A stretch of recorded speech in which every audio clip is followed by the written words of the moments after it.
Machine learning and artificial intelligence are increasingly changing the way high-level executives fulfill their tasks. Now, more than ever, the role of the CFO is shifting from recording and presenting historical financial company information to using technology and innovations like big data and predictive analytics to help chart and plot the company's future.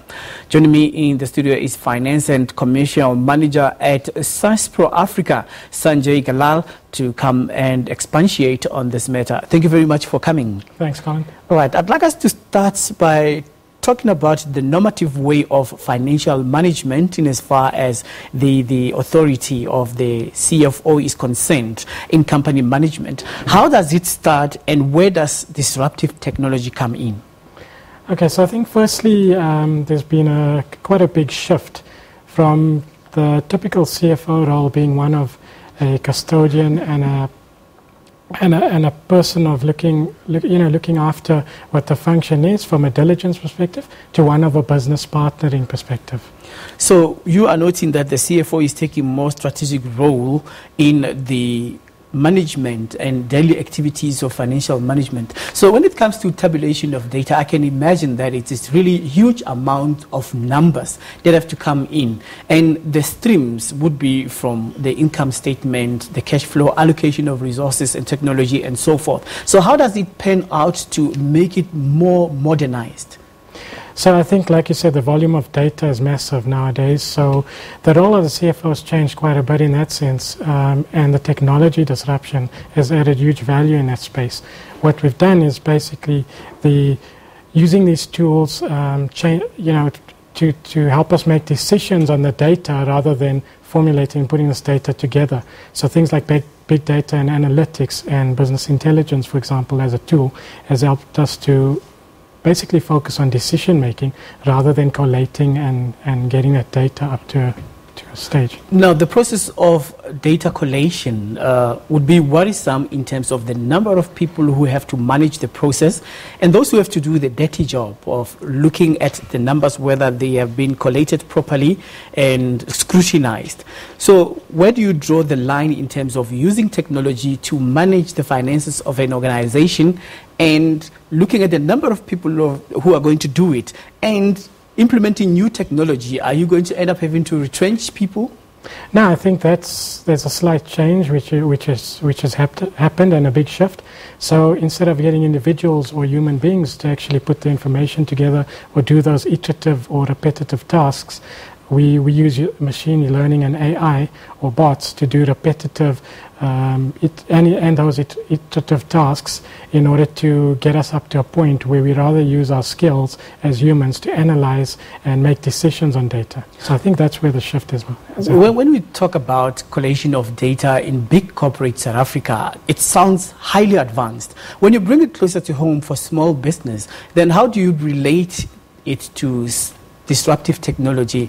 And would you say that the best route to go is to get introduced to new technology, or rather stick to the cost-effective way of doing business, which is the normal way of financial management?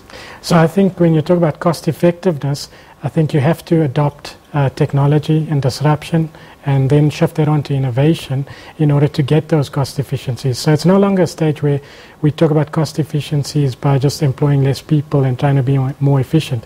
It's rather the more efficient use of technology, whether it's big business or small business. I think we need to embrace this and use this to get one of our competitors to move forward. So it doesn't really matter whether it's small or big business. When it comes to accountability, I would imagine loopholes in the system. And also look at, sometimes we hear of fruitless expenditure, we hear of misrepresentation of facts and corruption and so forth.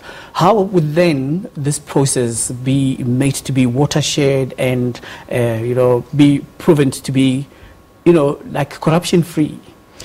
So I think by using machine learning and the technologies that we have, we can eliminate a lot of the human intervention or circumvention of controls in that initial process. So by the time the data or the scrubbing of the data and the solutions come to your desk. There's no manipulation in that, and that's one way. It's one simple way of eradicating corruption or manipulation at that level. You know, when you're talking about that, you make the story of KPMG come to mind, because I mean, like, if you have top 6 executives colluding, and you know, we end up with a report that is misrepresenting, and like, you know, the KPMG saga right now. So with you talking about disruptive technology in as far as the CFO is concerned, accountability is of utmost importance for corporate South Africa. So when you look at the general landscape right now, and with current affairs, talking about KPMG as a case study, would you say that right now that the system is actually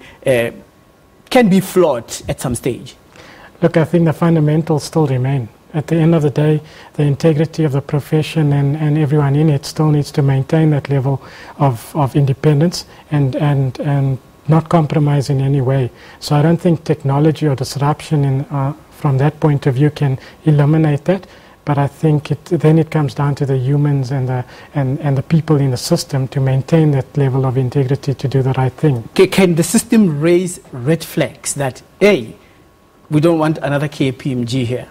Sure, I think it's a tool in order to do that. So at the end of the day, we need to adopt those tools, assess the results, and then act on it with integrity and diligence, and uphold what we all stand by. I think that's more critical. So the technology and disruption and the data around it is one thing, but the integrity is a non-negotiable for me. All right. Now, just on a parting way, we were talking about small business now.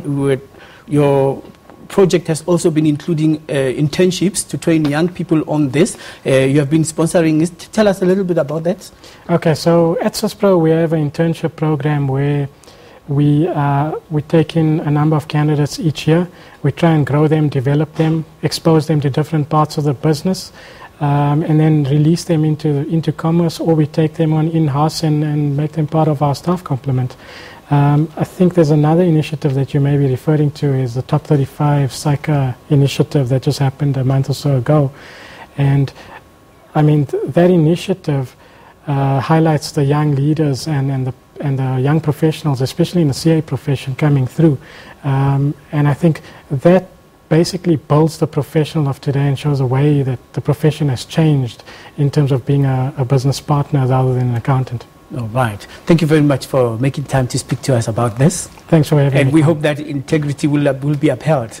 Yes. All right. Thanks. Okay. Well, we have in the studio Sanjay Galal, who is the Finance and Commercial Manager at SYSPRO Africa, talking to us about financial management and, of course, the role of the CFO in disruptive technology.